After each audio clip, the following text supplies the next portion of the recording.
Hello everyone, welcome to Biology for Knowledge channel. In this, we are going to take you through a journey of NCERT 10th Standard Biology, chapter number 7, Control and Coordination. So, now we are going to discuss about two particular terms in control and coordination. One, it is stimuli. What is stimuli? The changes in the environment to which a living organism responds are called as stimuli. So, the examples of stimuli are heat, cold, sound, smell, taste, touch, etc. Anything in the environment, any changes in the environmental surrounding to which the living organism could respond. So, living organisms, how they respond to the stimuli is in the form of body movements. So, the next part of this is what we call it as coordination. So, what do we mean by coordination? Coordination is actually for a proper response to a stimulus, like many organs in the body would work together. So this working together of the organs in the living organism to produce a proper response to a stimulus, we call it as a coordination. So for animals, the control and coordination is actually done by their nervous system and as well as the endocrine system. And for the plants, is actually done by chemical plant hormones or phytohormones. So let us see the control and coordination in animals. So in animals, as we all know, the control and coordination is done by the nervous system and the endocrine system. So the nervous system in the animal consists of the brain, spinal cord, and the nerves. So now with the first part we are going to see are the receptors. So what are receptors? Receptors are nothing but the sense organs that receive the stimuli and pass the message to the brain or the spinal cord via the sensory nerves. So example of receptors we have are photoreceptors, which are in the eyes to detect the light, phonoreceptors, which are in the ears to detect the sound, olfactory receptors, which are present in the nose to detect the smell, and gustatory receptors in the tongue to detect the taste. And the last receptor we have the tangoreceptors, which are present in the skin to detect the touch. Then the next part we are going to see are effectors. So what are effectors? Are actually nothing but muscles and glands that respond to the information from the brain and the spinal cord through motor nerves. Then the last part we are seeing are the sensory nerves. So we are going to talk about the sensory nerves and the motor nerves. So sensory nerves are the nerves which carry the information from the receptors, that is the sense organ, to the brain and the spinal cord, which is present at the backbone. Then the motor nerves are the nerves that carry the information from the brain and the spinal cord to the effectors, that is the muscles and the gland. So let us see the diagrammatic representation of the human nervous system. So our human nervous system consists of the brain, the spinal cord, and a bunch of nerves. We call it as the peripheral nerves. The brain consists of the cerebrum, the cerebellum, and the spinal cord are the bunch of nerves that are present in the backbone. Then this side you have the brachial nerves, which have been found on the arm, and ones at the back where the rib cages are. Those are the intercostal nerve. Then you have the radial nerve, which is at the radial region of the arm, the median nerve, the ulnar nerve, which is at the forearm, and then you have the lumbar nerve, which is mainly at the lower backbone. And along the thigh, the longest nerve is actually the sciatic nerve. Then this is the common peroneal nerve. So we have on the other side over here, we have the sacral plexus, and on the left hand, we have the digital nerve, and here we have the superficial peroneal nerve. So now we are in the human nervous system. So we are going to see the parts of the nervous system. So the human nervous system, it consists of the central nervous system and the peripheral nervous system. So let us see about the central nervous system and the peripheral nervous system. So the central nervous system, it consists of the brain and the spinal cord, whereas the peripheral nervous system consists of the cranial nerves arising from the brain and the spinal nerves arising from the spinal cord.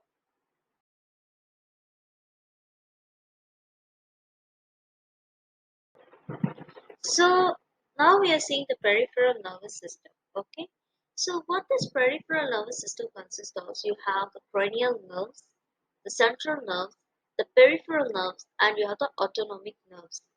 So cranial nerves, they go from your brain to your eyes, your mouth, ears, and other parts of your head. Central nerves are in your brain and the spinal cord. So this is the central. The one at the central position is known as the central nerves. Cranial nerves are mainly located in the head region. Autonomic autonomic nerves go from your spinal cord to your lungs, your heart, stomach, intestine, bladder, and any other sex organ, and sex organs also. And the last but not least, you have the peripheral nerves that goes from your spinal cord to your arms, legs, etc. etc. So let us see the nerve cell or the neuron. Neuron is actually like the structural and functional unit of the nervous system. So it has a cell body called the cyton that contains the nucleus and the cytoplasm and several branch structures called the dendrites. It has a long nerve fiber called the axon that is covered by a protective covering called the myelin sheath. So the junction between the two neurons, we call it as the synapse or the synapse. So the messages pass through the nerve cell in the form of chemical and electrical signals called the nerve impulse. So the dendrites, what they do is they receive the information and starts a chemical reaction which produces an electrical impulse that passes through the axon. So in the next slide, we are going to see the structure of the neuron. So let us see the transmission of message through the neurons. Here we have the structure of the neuron cell. You see those branch structures, these are called the dendrites. The tip part of the branch structures is called the dendrites. This is the cell body or the cyton. So inside the cyton you have the surrounding the fluid surrounding the nucleus, you call this the cytoplasm. And this is the nucleus, that is the central portion of the neuron. Here this part is the axon hillock. You have the yellow nerve, we call it, that is coming right here from the hillock, that is going stretching here, that is the axon. And in between you have the spaces that we call it the synapse. Right here, this is the synapse. So the one that is surrounding the axon, that is protecting the axon, is known as the myelin sheath. This is how the signal direction actually flows, like from the dendrites to the axon and to the nerve ending. So this is the synaptic terminal, and here we have the postsynaptic cell right here. So from one neuron to another neuron, it is the space between is what we call as the synapse. So now we are going to see the brain. So what is the brain? The brain is actually the main coordinating center of the human body. So how it is protected? It is protected by a cranium. That is a group of bones that is surrounding the scalp region. This part of over here is actually we call it as the cranium.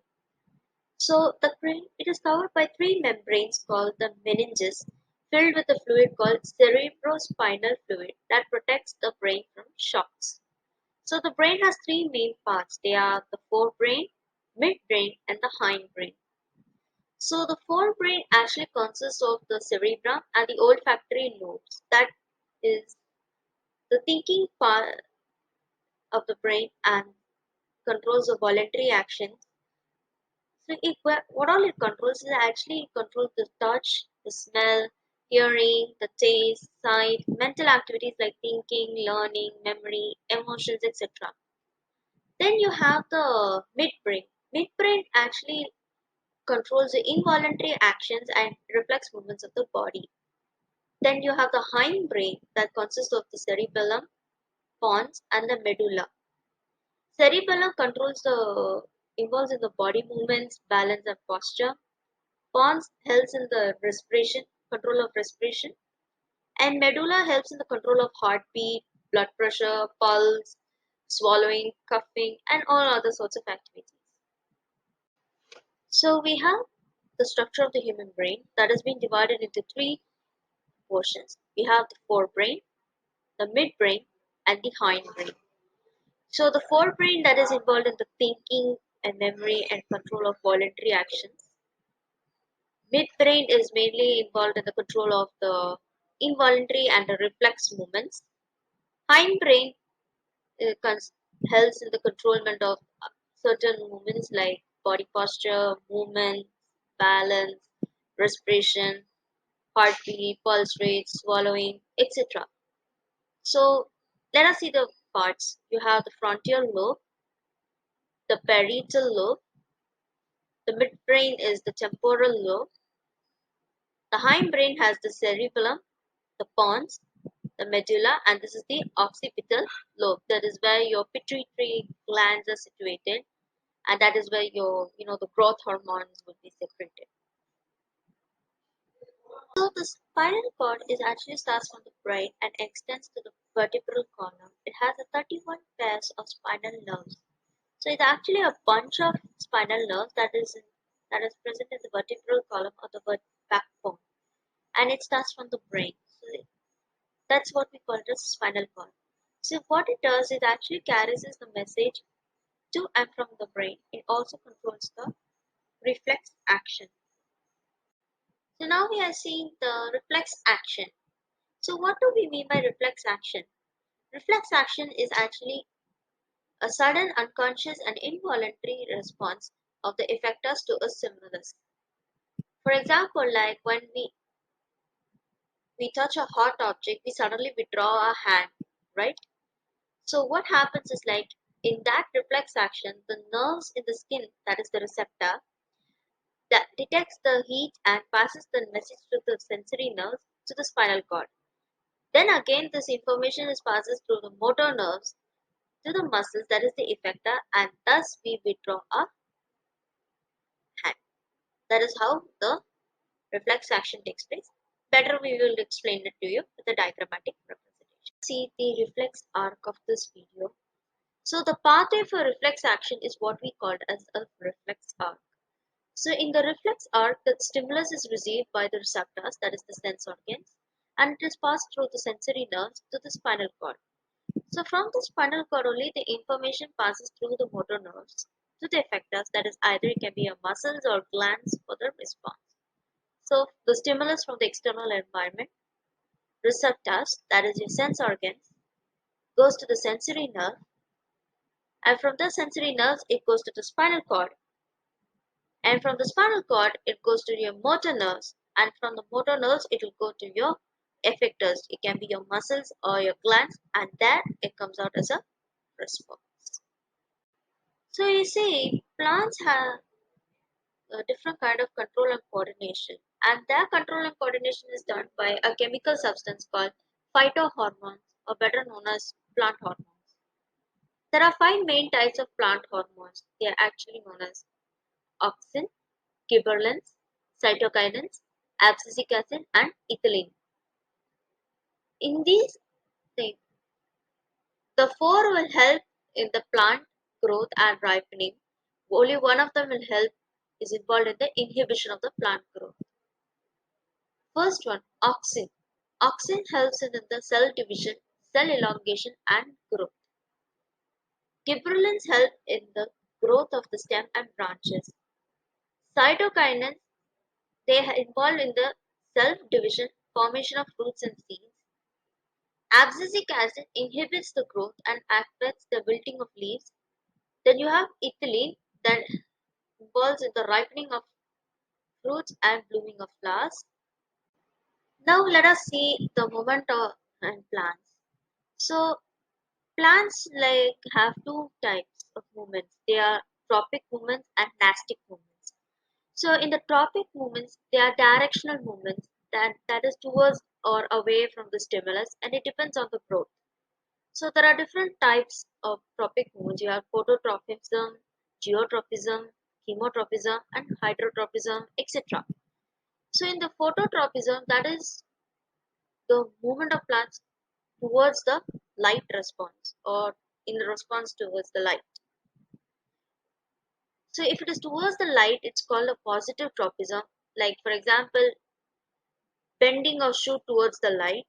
If it is away from the light, it's called the negative tropism, that is bending of root away from the light. So geotropism is movement of plants in response to gravity or gravitational force. So if it is towards the gravitational force, is called the positive geotropism. That is, for example, you have the growth of the roots to a downward movement of the roots. And if it is away from the gravity, it's known as the negative geotropism, that is the forward or upward growth of the plant shoot. Chemo, chemotropism is actually entirely different. It is the movement of plant in response to the chemical reaction of the pollen tube towards the ovule. And hydrotropism is actually movement of plants in response to water. So we can see the picture the diagrammatical representation of these kind of movements. So if you can see here in the phototropism, this is a mung bean plant or mung bean sprouts that are moving towards the light. So this is a unidirectional response. So you see the shoot and the leaves that are moving towards the light.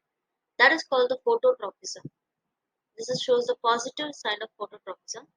And in case of geotropism, which is the gravitational, the movement in response to the gravity, you see the roots, they grow downwards and towards the gravitational force.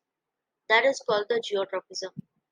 And the plants, they grow, the upper part of the plants like shoot, the leaves, they grow away or against the gravitation.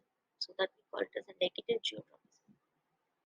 So now we are going to see here the chemotropism. This is the double fertilization.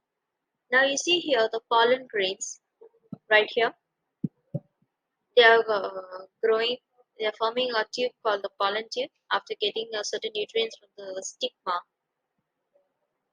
and it is fast. This tube is growing inside the style of the flower, and this is the sperm cells that travel in this tube, and this pollen grain reaches the female reproductive system much earlier than that of the other pollen tube. So this is the ovary where the female gametophytes are inside. This part is the polar nuclei. This is the integument, and this is the egg. This is the sperm nucleus. So let us see the Nastic movements. What are Nastic movements? Nastic movements are actually non-directional movements which are neither towards or away from the stimulus, and it does not depend upon the growth. So, for example, like if you touch the leaves of the touch me not plant, which is coming under the mimosa family, its leaves will fold up and droops down immediately due to the change in the amount of water in the leaves. So depending upon the amount of water in the leaves, it either swells or it will shrink.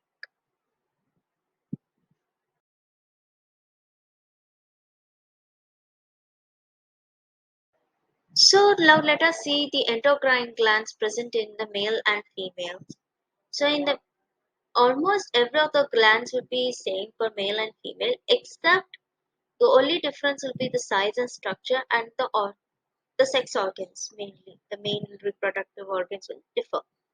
For males, you have the testicles, or commonly short form is testis, and for female, it is ovary. So, what are the endocrine glands we have is the pineal that is situated in the brain, hypothalamus, the pituitary, and that is all in the brain, the thyroid and parathyroids, which are at the throat. Then you have the thymus right here below. Then adrenal glands, which are situated at top of the kidneys. Then pancreas between them, which is actually located in the small intestine. Here only the change will occur.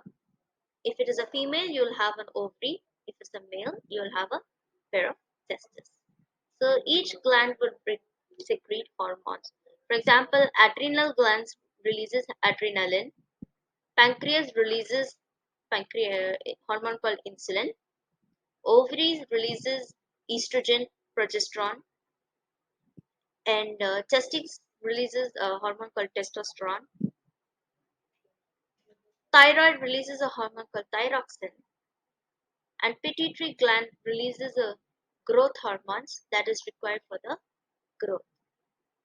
So that's it. We have come to the end of the video. So thank you all for your time and your patience to listen to this lecture. This is my first video I'm going to be that I've been preparing, and pretty soon we'll be uploading lot of videos in this channel. So don't forget to like the video, comment, share, and also one more thing, very important, subscribe to the channel called Biology for Knowledge. So till then, see you all. Bye bye.